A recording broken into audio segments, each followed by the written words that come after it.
항상 이게 어딜 가든지 이렇게 많은 청중들 앞에서, 그들이 보는 강단 앞에서 박수를 받을 수 있는 자리가 얼마나 될까 이런 생각을 늘 하는데, 참 이 자리에 설 때마다 감사하고 참 사랑을 많이 받는 사람이구나, 하나님의 은혜를 입은 사람이구나, 이런 생각을 참 많이 합니다. 제가 오늘 오전에 이제 운전을 하면서 오는데, 지난 간밤에도 이제 뉴스가 났죠. 여기 인천 물류센터, 쿠팡 물류센터 화재가 났다. 그래서 이제 뭐 밤새 그것을 진압하느라 아주 이제 골머리를 앓고 있다, 이제 그런 이야기를 들었어요. 그래서 아니나 다를까 이렇게 아침에 오는데, 뭐 그냥 완전 하늘이 시커멓게 잿구름으로 뒤덮여 있더라고요. 그래서 참 걱정이 많이 됐는데, 이게 살다 보면 바쁘잖아요. 바쁘다 보면 서로 안녕하십니까? 서로의 안부를 묻고 사는 게 이게 형식적이 되고 인사치레가 되기 마련인데, 뭔가 일이 진짜 벌어지면 그게 또 기회가 돼서 우리가 서로의 안부를 더 깊이 묻게 되고 한 번 더 묻게 되고 손잡아주게 되고 그러는데, 사실 뭐 좋은 안부를 물을 수 있고 좋은 기회가 되고 그런 동기가 되면야 더없이 좋겠지만, 지금 바로 옆에 불이 붙었고 진압 중이고, 여러분들 여기 인근에 사시는 분들은 아마 호흡기에 아주 곤란을 겪으셨을 텐데, 돌아가시기 전에 꼭 여러분들이 성도님들 손 맞잡아 주시면서 안부를 물어주시기 바랍니다. 이게 참 중요합니다. 성도 간에 서로를 사랑하고 안부를 묻는 게 참 중요한데요. 노년의 요한이, 사도 요한이 에베소에 기거하면서 그곳에서 이제 사역을 거진 다 이제 마무리하고, 너무 기력이 세해서 말도 잘 못하고 눈도 잘 보이지도 않고 거동이 불편할 때, 그때 이제 제자들이 이렇게 그래도 청해서 이제 한 말씀 듣기 위해서 이렇게 자리를 마련하면 몇 마디 하실 수가 없었대요. 사도 요한이 몇 마디 할 수가 없어서 그냥 한 문장 한 구절 그것만 그냥 누차 반복했다는 겁니다. 그래서 그 반복했던 구절이 뭐고 하니, 그게 바로 서로 사랑하라는 말씀입니다. 그래서 기회가 되면 이 기력이 세해서 눈이 멀고 완전히 거동도 불편한 이 노사도가 서로 사랑하라, 서로 사랑하라, 서로 사랑하라, 서로 사랑하라, 이렇게 말씀을 했다는 겁니다.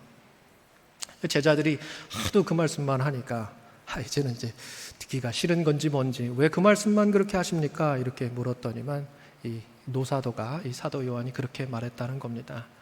그것이 주님의 계명이니라. 여러분, 주님의 계명을 항상 지키고 사시는 우리 성남의 성도들 되시기를 바랍니다. 자, 2018년과 2019년을 아마 지나면서였을 겁니다.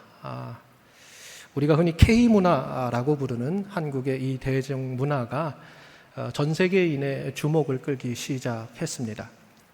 그 흐름을 상징적으로 보여준 두 장면이 있죠. 하나는 방탄소년단 BTS가 UN 총회 무대에 서서 이 청년들, 전 세계의 청년들을 대상으로 연설을 했던 장면이었고요. 다른 하나는 봉준호 감독이 연출한 영화 기생충이 세계인의 주목을 이끌면서 마침내 이 아카데미 시상식에서 감독상과 작품상을 비롯한 주요 상을 휩쓴 장면이었습니다. 물론 오늘날 이 K문화의 세계적인 위상을 설명하는데 이 두 가지 사건만으로는 뭐 부족하겠죠. 당연히 그럴 수 있습니다.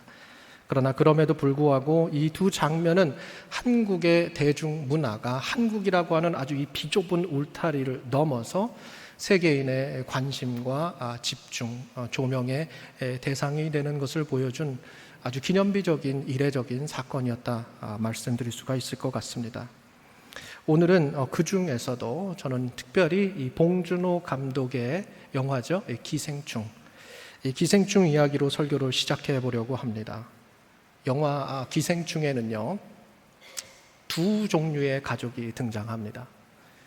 하나는 이제 송강호 배우가 분한 기택과 기택의 가족이 되겠고요. 다른 하나는 이제는 안타깝게도 고인이 된 이선균 배우가 분한 이 박 사장과 박 사장의 가족입니다. 송강호, 기택의 가족은 이제 가난한 가족이 되겠고요. 다른 한쪽인 박사장의 가족은 부유한 가족입니다. 영화 기생충은요, 여러 가지 장치를 통해서 특별히 높고 낮음을 보여주는 여러 영화적이고 대비적인 구도를 통해서요, 그런 장치들을 통해서 이 두 종류의 가족, 부유한 가족과 가난한 가족, 박사장의 가족과 기택의 가족 사이에 이 뚜렷한 계급 차이를 내내 보여줍니다. 우리 성도님들께서 이제 이 영화를 보신 지가 벌써 몇 년이 되셨을 거예요. 그래서 좀 기억을 환기시키는 차원에서 짧은 소개 영상을 하나 보고 가겠습니다. 구체적으로 뭐가 문제예요? 여기 한 봐요. 그럼 접다 만 거잖아요, 지금. 넷 중 하나는 불량인 거지.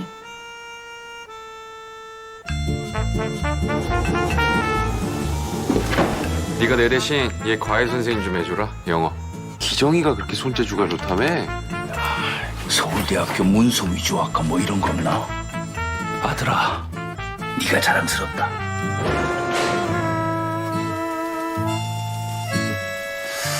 그 집 사모님이 뭐랄까. 실전은 기세야.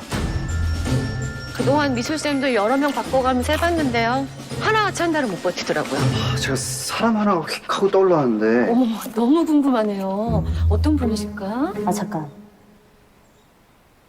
제시카, 외동딸, 일리노이, 시카고. 과선배는 김치모, 그는 이사촌. 제시카 쌤이라고 일리노이에서 오신다. 그 검은 상자를 저와 함께 열어보시겠어요, 어머니? 지금 진짜로 이상한 게 온 것 같아. 아버지, 계획이 뭐예요?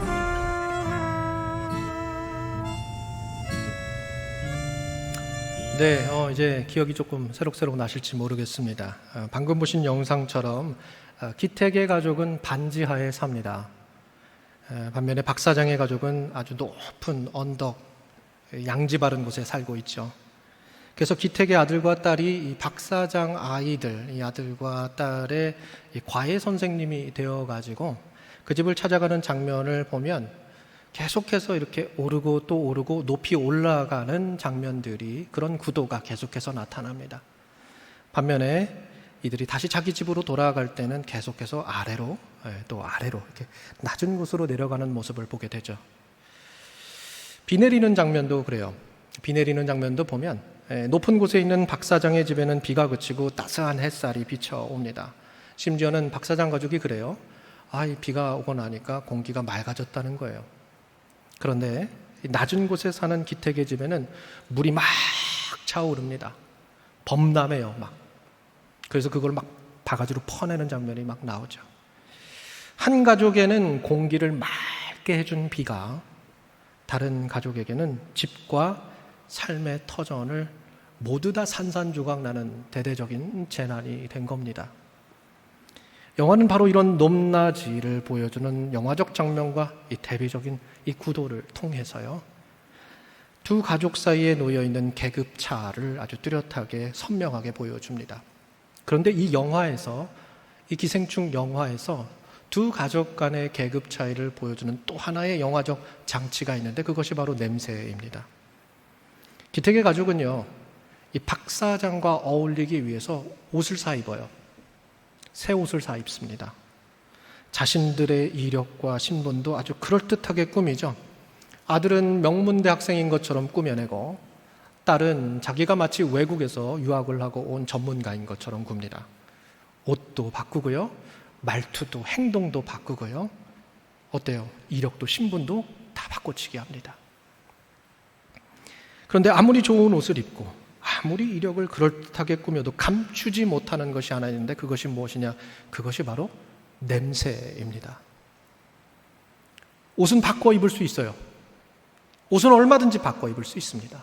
말투, 행동 꾸며낼 수 있습니다. 이력, 신분 전부 다 새로 다 거짓말로 꾸며낼 수 있어요. 그런데 그들이 어디에 속해 있고 어디에 젖어서 어디에서 왔으며 어디에서 살아왔는지는 냄새로 배어져 나옵니다. 기택이요. 기택의 가족이 바로 그 냄새를 지우고 싶어 했어요. 반지하 냄새. 반지하에서 살면서 그들의 옷과 몸에, 그들의 삶에 아주 깊이 배어든 바로 그 냄새를 지우고 싶어 했습니다. 박 사장의 가족과 어울리고 싶어 했어요. 그들과 다르지 않은 사람처럼 보이고 싶어 했는데 도통 그 냄새가 지워지지 않습니다. 그리고 박 사장은 그 냄새를 맡을 때마다 얼굴을 찡그리면서 아주 불쾌한 표정을 지어요. 그리고 영화 마지막 장면에 가면 박 사장이 코를 찡긋거리면서 그 냄새를 맡았다고 코를 이렇게 틀어막는 짧은 행동이 등장합니다. 그리고 그게 문제가 돼서 기택이 분노를 폭발하면서 아주 안타깝고 끔찍한 참극이 벌어집니다. 왜 그렇습니까? 왜 기택이 그렇게까지 반응했습니까? 단순히 냄새가 난다는 것이 아니에요. 냄새가 좀 고약해서 이런 차원의 문제가 발생해서 기택이 그렇게 한 것이 아닙니다. 기택은 박 사장이 싫어한 것이 자기 몸에서 새어나오는 냄새가 아니라 자기의 존재 그 자체인 것 양 받아들인 겁니다. 말하자면 이런 거죠. 나는 당신과 다릅니다. 당신은 가까이 하고 싶지 않은 사람입니다. 당신은 냄새나고 혐오스러운 존재입니다. 박 사장이 코를 막는 그 짧은 행동이요, 기택에게는 어떻게 받아들여졌냐? 마치 자신의 존재 전체를 부정하는 듯한 모멸감으로 다가온 것입니다. 여러분, 냄새라는 것이 그래요. 냄새라는 것이 그렇습니다. 냄새는 그 사람이 누구인지를 드러냅니다. 아무리 감추려고 해도 그 사람이 어디에 속해 있었는지, 어디에서 왔는지, 무엇에 젖어서 살아왔는지는 냄새로 배어져 나옵니다. 그런데 오늘 우리가 읽은 본문이죠. 출애굽기 5장을 보니까요, 바로 이 냄새와 관련해서 아주 흥미로운 장면이 소개되고 있습니다. 출애굽기 5장 21절 말씀인데요, 이스라엘 백성들이 모세와 아론에게 이렇게 말씀합니다. 우리 같이 한번 읽어볼까요? 자, 시작. 너희가 우리를 바로의 눈과 그의 신하의 눈에 미운 것이 되게 하고 그들의 손에 칼을 주어 우리를 죽이게 하는도다. 뭐라 그래요? 미운 것이 되게 했다. 우리말로는 이제 미운 것이 되게 했다, 이제 이렇게 번역을 했는데, 그 말의 원문 히브리어 동사 뜻은, 히브리어 동사는 바시라고 하는데요, 이 바시라고 하는 뜻은 원래 냄새나다는 뜻입니다. 냄새가 고약하다는 뜻입니다. 그러니까 그냥 이 성경을 우리말로 번역된 것 말고 그냥 원문 그대로 보면 오늘 저희가 읽은 본문은 무슨 뜻이냐? 이스라엘 백성들이 뭐라고 하는 거예요? 모세와 아론에게 뭐라고 하는 겁니까?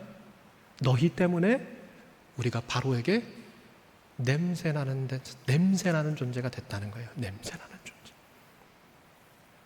너희 때문에 우리가 바로와 애굽의 그 신하들에게 고약한 냄새나는 존재, 혐오스러운 존재가 됐다는 겁니다.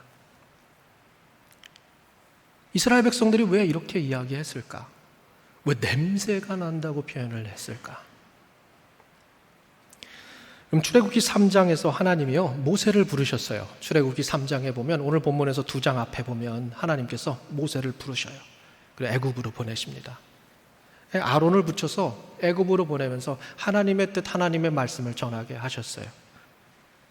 하나님께서 너희 고통을 보셨다.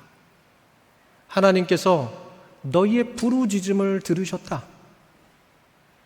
이제 하나님께서 너희를 애굽에서 건져내실 것이다. 그래서 출애굽기 4장 31절 말씀을 보면 이스라엘 백성들이 이 말을 믿고 머리 숙여서 하나님께 경배했다라고 말씀합니다. 우리 같이 한번 읽어볼까요? 자, 시작. 백성이 믿으며 여호와께서 이스라엘 자손을 찾으시고 그들의 고난을 살피셨다 함을 듣고 머리 숙여 경배하였더라. 얼마나 기뻤겠어요, 그죠? 하나님이 우리 신음소리를 들었구나. 드디어 자유가 오는구나. 야, 이 힘겨운 노예 생활이 끝나는구나. 하나님께서 우리에게 정말로 구원을 주시는구나. 다들 이렇게 생각했을 겁니다. 그런 기대, 그 부푼 기대를 그냥 담아가지고 이제 모세와 아론이 바로에게 간 거죠. 바로에게 가서 출애굽기 5장 1절에 보니까 이렇게 얘기하는 겁니다. 이스라엘의 하나님 여호와께서 말씀하시기를 뭐래요? 내 백성을 보내라. 바로의 면전하다 대고 하나님의 말씀을 전합니다. 내 백성을 보내라. 왜 보내라는 겁니까? 왜 보내라는 거예요? 왜 하나님께서 이스라엘 백성을 애굽에서 보내라고 하시는 겁니까? 이스라엘 백성이 하나님을 예배하기 위해서 보내라는 겁니다. 다시 말해서 이스라엘은 벽돌만 만들기 위해서 태어난 노예가 아니라 하나님, 여호와 하나님을 예배하도록 부름받은 하나님의 백성이라는 겁니다. 근데 바로가 어떻게 반응합니까? 5장 2절에 보니까 바로가 뭐라고 하느냐? 여호와가 누구이기에? 여호와가 누구이기에 내가 그의 목소리를 듣고 이스라엘을 보내겠느냐? 무슨 말입니까? 귓등으로도 듣지 않습니다. 여호와가 누군데 내가 그 말을 듣겠느냐? 하나님이 누군데? 하나님이 누군데? 이스라엘은 내 소유고 내 거고 내 노예인데 왜 보내겠느냐? 이렇게 나오는 겁니다. 그리고 모세와 아론이 쓸데없는 말을 이스라엘 사람들에게 전해가지고 이스라엘 사람들이 지금 일을 하지 않는다고 생각합니다. 그래서 바로는요, 이스라엘 백성들의 노동, 그 노동의 조건과 환경을 이전보다 훨씬 더 아주 가혹하게 만듭니다. 전에는 그래도요, 벽돌을 만들 때 필요한 재료를 줬어요. 집을 다 줘가지고 이스라엘 백성들이요, 애굽 사람들이 준 그 재료를 가지고 벽돌을 만들었는데 이제는 주지 않겠다는 겁니다. 그것도 너희가 찾으라는 겁니다.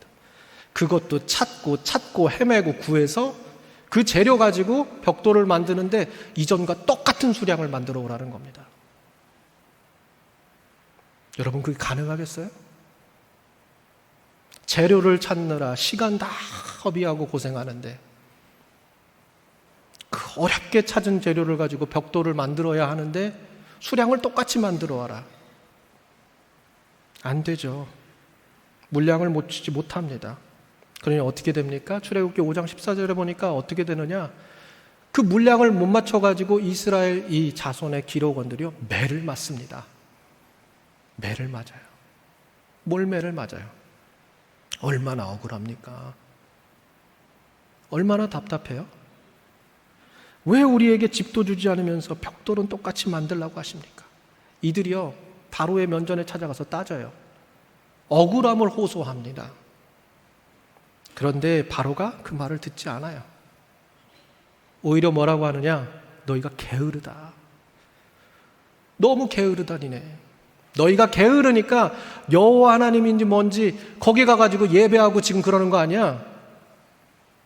너무 게으르다. 그런 생각, 예배할 생각일랑 접어두고 뭐 하라는 거예요? 일이나 하라는 겁니다. 일이나 가서 일이나 해. 그러니까 이들이 어떻게 해요? 그러니까 이 이스라엘 사람들이 매 맞았잖아요. 몰매를 맞았잖아요. 억울해가지고 답답해가지고 가서 호소를 냈는데 그냥 면전에서 무시를 당합니다. 그러니까 막 분이 차가지고 바로의 궁정에서 나오는데 그 길목 앞에 누가 있느냐? 모세와 아론이 있는 겁니다. 그게 바로 오늘 저희가 읽은 본문 말씀이에요. 모세와 아론을 딱 만나는 거예요. 오늘 보면 5장 20절에 나오는 바로 그 장면이 등장한 겁니다. 그러니까 뭐예요? 이게 분노가 터진 겁니다. 모세와 아론을 향해서 따지죠. 왜 이런 일을 벌였느냐? 당신들이 괜한 일을 했다. 괜한 일 했다. 당신들이 괜히 바로에게 가서 우리를 보내달라고 말하는 바람에 우리가 지금 이게 뭐냐, 다 죽게 생겼다. 그리고 심지어는 이렇게 말합니다. 여호와는 너희를 살피시고 판단하시기를 원하노라. 무슨 말입니까? 하나님께서 모세와 아론을 심판해 주면 좋겠다고 저주한 겁니다. 얼마나 화가 났으면 그랬겠어요? 긁어부스럼을 만들어도 유분수지 이게 뭐냐는 거죠. 우리 삶이 너무나 힘들어졌고 이 삶을 살아가는 조건이 너무나 가혹해졌다는 거예요.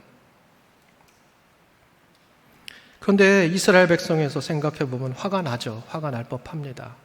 물론 모세가 오기 전에 이스라엘 사람들이 살만한 건 아니었어요. 힘들었어요. 행복한 삶은 아니었습니다. 우리가 이제 출애굽기 5장을 읽었지만 그 앞장 이제 3장을 보게 되면 2장을 보면 출애굽기 2장을 보면 이스라엘 사람들이 고된 노동 때문에 노동이 힘들어가지고 하나님 앞에 부르짖었다고 그래요. 그들의 그 고난이 힘겨워서 탄식했다고 합니다. 그러니까 이스라엘 사람들이 모세가 오기 전에 그냥 행복하게 마냥 좋게 살았던 건 아니에요. 그렇지만 그럼에도 불구하고 이스라엘은 바로가 시키는 대로만 하면 그럭저럭 살만했던 인생이었습니다. 애굽이 정해놓은 질서에 따라서 그 문화에 젖어서 조용히 살면, 순응하며 살면 조금 고단하고 힘들긴 하지만 그래도 그럭저럭 살만한 인생이었다는 겁니다. 무슨 말입니까? 세상이 정해놓은 질서에 따라서 순응하며 살기만 하면 그럭저럭 괜찮은 인생이었다는 겁니다. 벽돌을 만들려고 하면 벽돌을 만들었고요.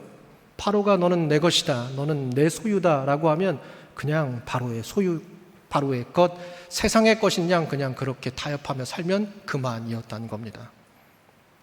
전에는 그랬어요. 한마디로 바로의 입맛에 맞는 노예로 산 겁니다. 바로에게 쓸모있는 노예, 말 잘 듣는 노예, 애굽의 질서, 세상의 질서에 전혀 위협이 되지 않고 거기 따르고 순응하며 살아가는 사람, 그런 사람으로 살면 어떻게든 살아남을 수 있는 인생이었던 겁니다. 그런데 모세가 나서 전혀 다른 말씀을 전한 겁니다.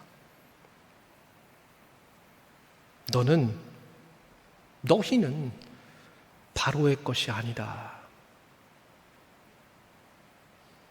너희는 바로의 것이 아니다. 너희는 애굽의 소유가 아니고 세상의 것이 아니다. 너희는 하나님의 것이다. 너희는 하나님의 백성이다. 너희는 벽돌만 만들기 위해서 존재하는 사람들이 아니라 너희는 하나님을 예배하도록 부름받은 백성이다. 그러므로 애굽에서 나와야 한다. 세상에서 나와야 한다. 바로의 손아귀에서 나와야 한다 라고 말씀한 겁니다. 그리고 그 말씀을 듣고 나니까, 그리고 그 말씀이 모세가 전한 그 하나님의 말씀이 이스라엘의 백성의 삶에 배어 들어가니까 이스라엘 백성에게서 다른 냄새가 나기 시작한 겁니다. 그들의 몸에서 나는 물리적인 냄새가 무슨 향기가 바뀌었다는 말씀이 아닙니다. 그들이 누구에게 속한 사람인지, 그들이 무엇에 젖어 살아가는 사람인지, 어디에서 왔는지, 무엇을 위해 살아가는 사람인지가 달라졌다는 말씀입니다. 전에는 바로의 명령에 젖어 살았습니다. 애굽의 질서에 속해서, 세상에 속해서 살았습니다. 나는 바로의 소유구나, 나는 세상의 것이구나, 내 인생 벽돌 만들면서 세상이랑 적당히 타협하며 사는 인생이구나 하며 그렇게 살았습니다. 그런데 이제 하나님의 말씀이 그들의 삶에 들어온 겁니다. 아, 그래, 내가 바로의 것이 아니구나, 내가 세상이랑 타협하며 살 것이 아니구나, 내가 애굽의 소유가 아니구나, 하나님의 것이구나, 내가 하나님의 백성이구나, 나는 하나님을 예배하도록 부름받은 사람이구나. 그 말씀이 그들의 삶에, 그들의 존재에 배어들기 시작한 겁니다. 그러자 자연스럽게 그들에게서 전과는 다른 냄새가 나기 시작합니다. 그리고 그 냄새가 바로에게는 견딜 수 없는 악취가 된 것입니다. 바쉬, 고약한 냄새. 바로는요, 애굽은 이스라엘에게서 애굽의 냄새, 세상의 냄새가 나기를 바랬습니다. 적당히 타협하며 세상에 속한 사람이 되기를 바랬다는 겁니다. 말 잘 듣는 노예의 냄새, 시키는 대로 일하는 사람의 냄새, 아무런 질문도 하지 않고 세상과 타협하며 세상에 속하며 세상에 순응하는 사람의 냄새가 나기를 바랬어요. 그런데 이스라엘에게서 하나님의 백성이라는 냄새가 배어나오기 시작한 겁니다. 바로의 눈에 거슬리죠. 애굽 사람들의 코에 악취가 된 겁니다. 불편하고 위험한 존재. 그래서 이스라엘 백성이 오늘 본문에서 이렇게 말하는 겁니다. 우리가 바로에게 악취가 나는 존재가 되었도다. 여러분, 냄새가 난다는 표현이 아니에요. 어디에 속하는지가, 어디에 젖어 살아가는지가 바뀌어버렸다는 말씀입니다. 냄새를 가지고 이런 표현을 하는 건 성경 안에서 무수히 많아요. 이와 비슷한 표현이 창세기 34장에도 나오죠. 창세기 34장 30절에 보면 야곱의 두 아들들이요, 시므온과 그리고 레위가 세겜 성읍의 남자들을 잡아서 쳐 죽인 다음에 그 세겜 성읍의 남자들, 그러니까 이 가나안 주민들로 하여금 이 야곱과 야곱의 가족들이 절제절명의 위기, 그러니까 그들의 복수 때문에 죽임당할 위기에 처하니까 야곱이 두 아들들을 꾸짖는 장면이 나옵니다. 거기서 이제 이런 표현이 나와요. 우리 같이 한번 읽어볼까요? 자, 시작. 너희가 내게 화를 끼쳐 나로 하여금 이 땅의 주민 곧 가나안 족속과 브리스 족속에게 악취를 내게 하였도다. 뭐래요? 냄새가 나게 됐다는 얘기예요. 여기서도 무슨 표현을 쓰느냐? 바시, 똑같은 표현을 씁니다. 야곱의 가족에게서 갑자기 실제로 무슨 물리적으로 무슨 진짜 악취가 났다는 표현이 아니에요. 갑자기 냄새가 안 나던 냄새가 났다는 얘기가 아닙니다. 지금 이게 그런 표현이 아니에요. 그들이 저지른 일 때문에 그 땅의 사람들에게 이제는 혐오스럽고 위험한 존재로 받아들여지게 되었다는 것입니다. 그들의 소속이 바뀌었다는 거예요. 그들이 그렇게 받아들이기 시작했다는 겁니다. 그러니까 성경에서 냄새와 관련된 표현은 냄새 난다, 고약하다 그런 뜻이 아니라 그 사람이 누구인지, 그 사람이 누구에게 속해 있는지, 그 사람이 어디에 젖어 살아왔는지, 살고 있는지, 그래서 다른 사람이 그 사람을 어떻게 받아들이게 되었는지를 드러내는 표현입니다. 그리고 바로 여기에서 오늘 말씀의 중요한 역설이 나타납니다.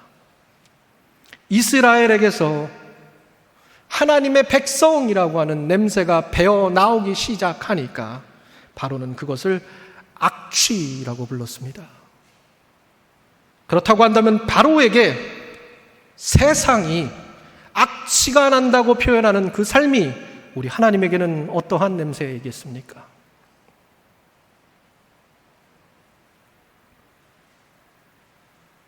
바로에게 악취가 나는 그 삶이 우리 하나님에게는 어떠한 냄새이겠습니까? 레위기 1장 9절 말씀을 보면 이런 말씀이 나옵니다. 이는 화제라 여호와께 향기로운 냄새니라.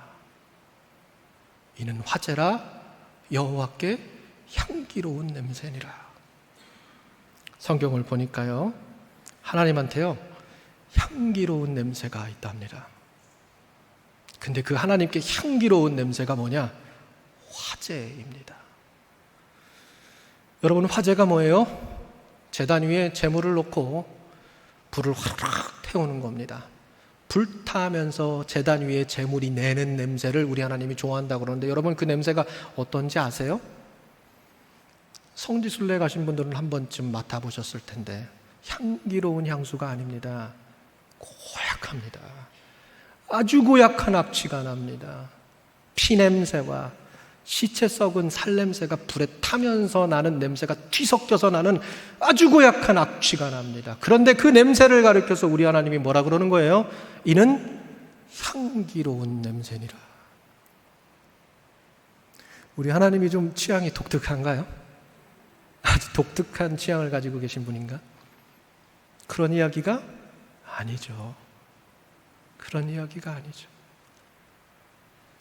우리 하나님이 피냄새가 좋아서, 제물이 타는 냄새가 좋아서가 아닙니다. 그 제물 안에 하나님을 향한 회개와 순종이 담겨 있기 때문입니다.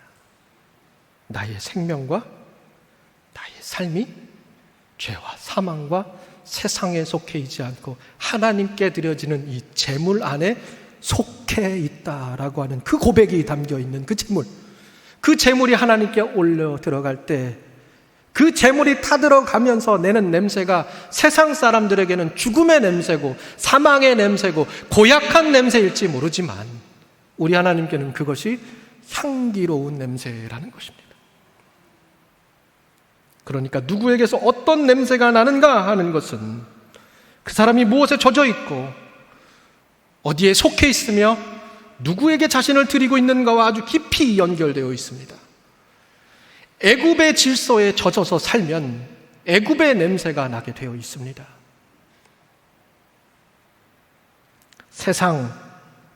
세상의 질서, 세상의 문화와 타협하며 살면 세상의 냄새가 나게 되어 있습니다. 그러나 하나님의 말씀에 젖어서 살면 하나님의 백성다운 냄새가 나는 줄로 믿습니다. 그리고 그 하나님의 백성다운 냄새가 세상에는 악취일지 모르지만 바로의 코에는 악취일지 모르지만 우리 하나님께는 향기로운 냄새가 될 수 있다는 사실을 믿으시기 바랍니다. 오늘 우리가 읽은 또 본문 하나죠. 사도 바울은 오늘 저희가 읽은 바로 고린도후서 2장에서 바로 이 냄새의 역설을 가지고 그리스도인의 삶을 설명합니다.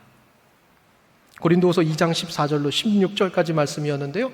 우리 다시 한번 읽어볼까요? 다시 한번 읽어보겠습니다. 시작.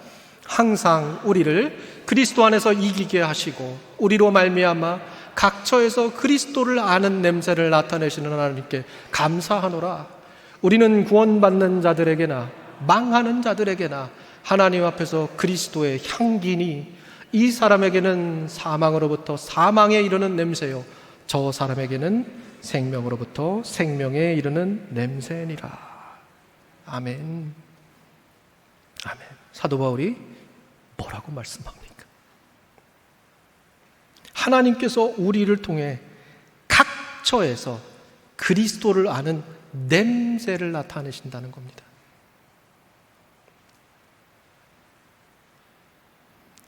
여러분 아까 앞서서 우리 영화 기생충을 보셔서 아시겠지만 여러분 속인다고 속여지지 않는 게 바로 냄새입니다. 말은 꾸며낼 수 있어요. 행동 꾸며낼 수 있습니다. 이력, 신분 다 꾸며낼 수 있습니다. 그런데 냄새는 꾸며낼 수 없습니다. 무슨 말입니까? 우리가 그리스도를 안다고 입으로 말하고 흉내내는 데서 끝나는 인생이 되고 그런 신앙생활이 되어서는 안 된다는 말씀입니다. 우리가 누구와 함께 살아왔는지, 누구의 말씀에 젖어 살아왔는지가 우리의 삶을 통해서 냄새처럼 배어져 나와야 한다는 겁니다. 그리고 그 냄새가 그리스도를 아는 냄새여야 한다는 겁니다. 영화 기생충에서 기택의 가족은 자신들의 몸에 밴 반지하의 냄새를 감추고 싶어 했죠. 좋은 옷을 입고 말투와 행동을 바꾸고 자신들의 이력까지 새롭게 다 꾸며냈습니다. 그렇지만 그들이 어디에 살아왔는지, 어디에서 살아왔고 어디에 속해 있는지는 다 냄새로 드러났습니다. 그 냄새를 도통 감출 수가 없습니다. 그런데 사랑하는 성도 여러분, 그리스도인의 삶에 있어서도 감추어지지 않는 냄새가 있어야 합니다. 도저히 감출 수 없는 냄새가 그리스도인의 삶 속에서도 반드시 있어야 합니다. 우리가 하나님의 말씀에 젖어서 살아왔다는 사실이 우리의 말과 우리의 행동과 우리의 선택을 통해서, 아니 우리의 온 존재를 통해서 드러나야 합니다. 여러분, 그리스도의 향기는, 그리스도를 아는 냄새는 결코 말을 꾸며낸다고, 아니 무슨 향수처럼 겉에다가 칙칙 뿌리고 다니는 냄새가 아닙니다. 그렇게 꾸며낼 수도 없습니다. 주일에 교회 올 때 경건한 말투를 사용하는 것이 그리스도의 향기가 아니란 말씀입니다. 성경 구절을 많이 알고 입으로 신앙적인 말을 많이 한다고 해서 저절로 그리스도의 향기가 나는 것이 아니라는 말씀입니다. 오랫동안 어떤 곳에 머물면 그곳의 냄새가 자연스럽고 옷과 몸에 배어들게 되죠. 마찬가지입니다.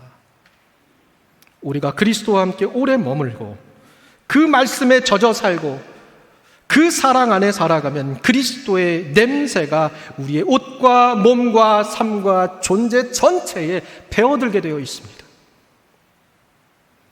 그것은 감추려고 해도 감추어지지 않습니다. 우리의 말에서 배어나오고요, 우리의 선택에서 배어나오고요, 우리가 사람을 대하는, 영혼을 대하는 태도에서 배어져 나옵니다.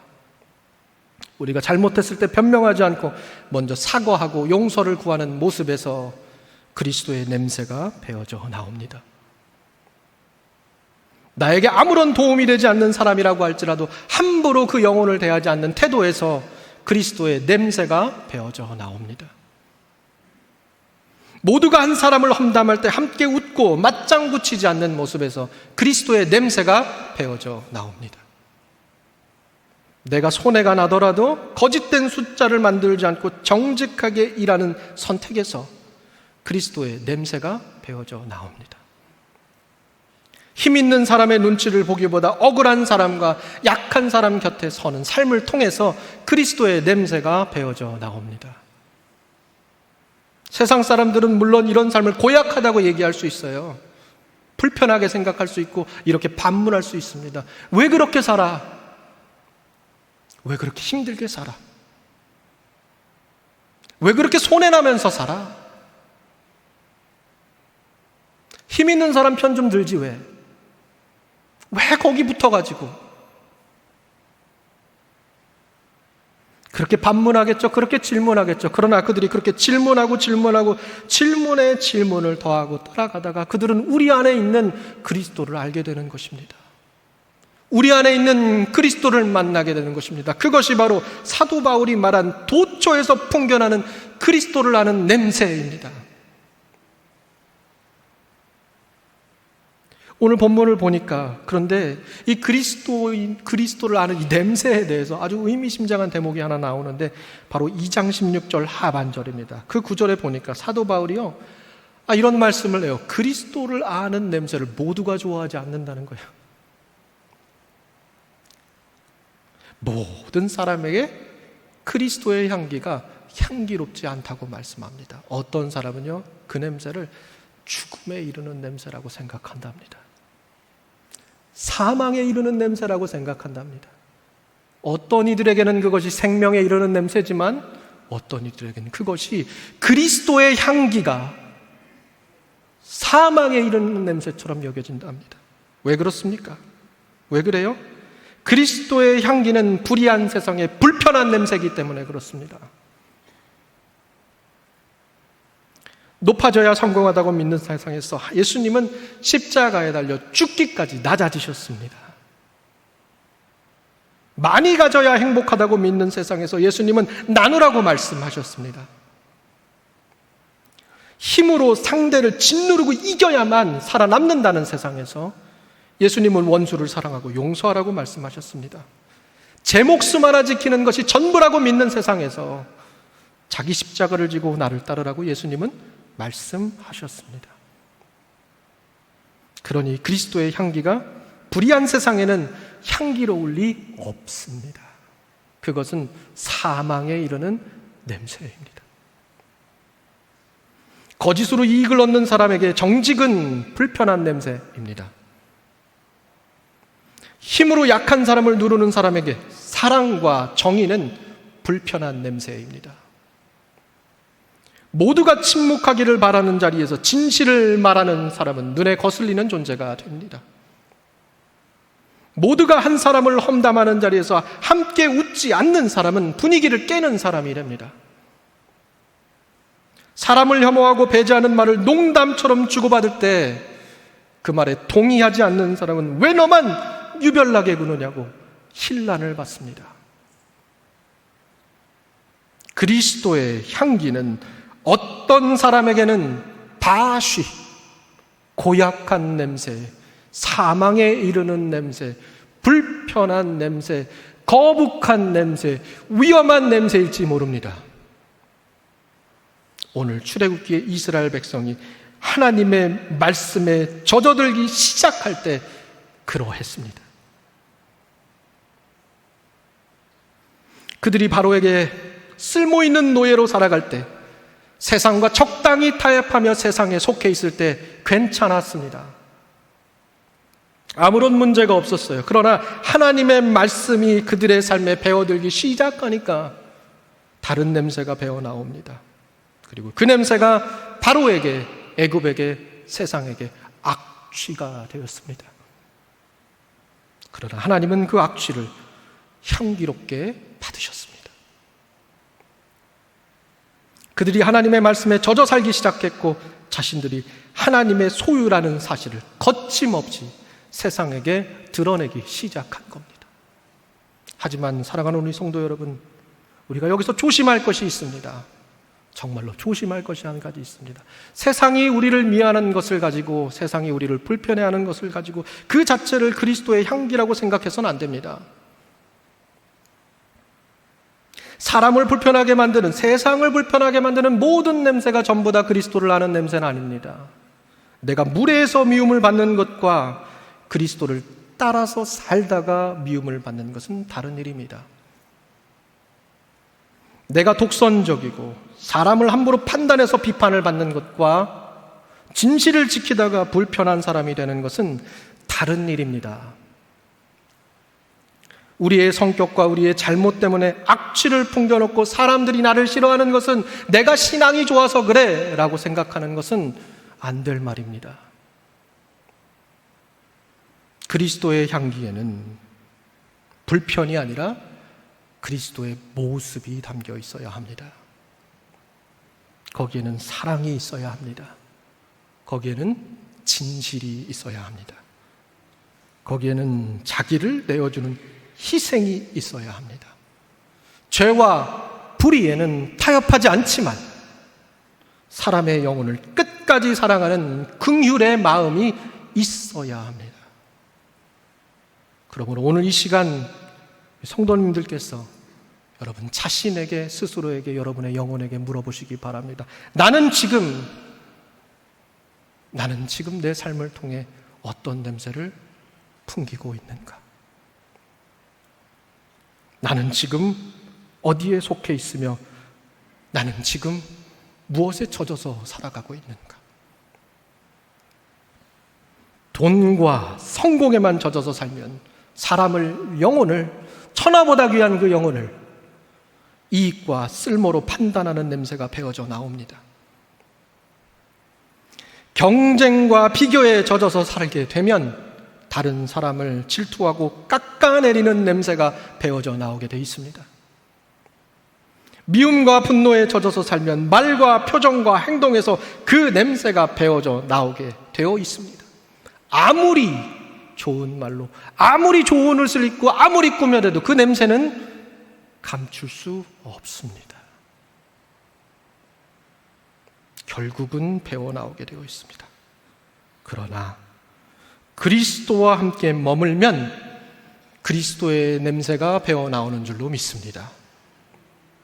하나님의 말씀에 젖어 살면 진실과 정직의 냄새가 배어나오는 줄로 믿습니다. 십자가의 사랑에 젖어 살면 용서와 희생의 냄새가 배어나오는 줄로 믿습니다. 하나님의 은혜에 젖어 살면 약한 사람을 품고 살리고 용서하는 긍휼의 냄새가 배어나오는 줄로 믿습니다. 사랑하는 성도 여러분, 여러분이 집에 들어설 때 가족들은 여러분을 통해서 무슨 냄새를 맡고 있습니까? 여러분들이 직장에 들어설 때, 일터에 들어설 때 여러분들의 동료는 여러분들을 통해서 무슨 냄새를 맡고 있습니까? 여러분들이 교회에 발을 디딜 때 성도들은 여러분을 통해서 무슨 냄새를 맡고 있습니까? 어디에 젖어서 살다가 오셨습니까?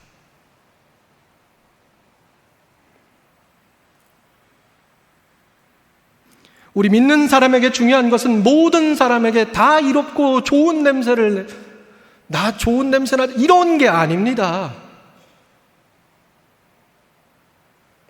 세상 사람들이 보기에도 괜찮네, 그런 존재가 되라는 게 아니에요. 사람마다 좋아하는 냄새가 다르듯이 그리스도의 향기 역시 모든 사람에게 환영받지 않습니다. 절대로 그렇지 않습니다. 결국 중요한 것은 무엇입니까? 나는 누구에게 향기로운 사람이 될 것인가? 바로에게 향기로운 사람이 되겠습니까? 세상에게? 아니면 하나님에게 향기로운 사람이 되겠습니까? 오늘 말씀을 맺습니다. 영화 기생충에서 기택의 가족은 자신들의 몸에 밴 반지하의 냄새를 감추고 싶어 했습니다. 그들이 어디에 속했고 어디에 젖어서 어떻게 살아왔는지를 감추고 싶어 했지만 그 모든 것이 냄새처럼 배어져 나왔습니다. 그렇다면 우리에게서는, 우리 믿는 사람들에게서는 어떤 냄새가 배어져 나와야겠습니까? 그리스도의 향기는 억지로 만들어내는 냄새가 아닙니다. 그 냄새는, 그 향기는 그리스도와 함께 오래 머무는 사람에게서 자연스럽게 배어져 나오는 냄새입니다. 그러므로 그리스도와 함께 오래 머무시기 바랍니다. 말씀의 자리에서, 예배의 자리에서, 기도의 자리에서, 헌신의 자리에서, 용서의 자리에서 그리스도와 함께 오래 머무시기 바랍니다. 하나님의 말씀에 깊이 젖어 사시기 바랍니다. 그리스도의 사랑에 속하여 거기에 오래 거하시기 바랍니다. 그리하여 아무리 감추려고 해도 감추어지지 않는 그리스도의 향기가 우리의 말에서 배어져 나오고, 우리의 선택에서 배어져 나오고, 우리의 가정과 우리의 일터와 우리의 교회에서 배어져 나오기를 주님의 이름으로 축원드립니다. 기도하시겠습니다.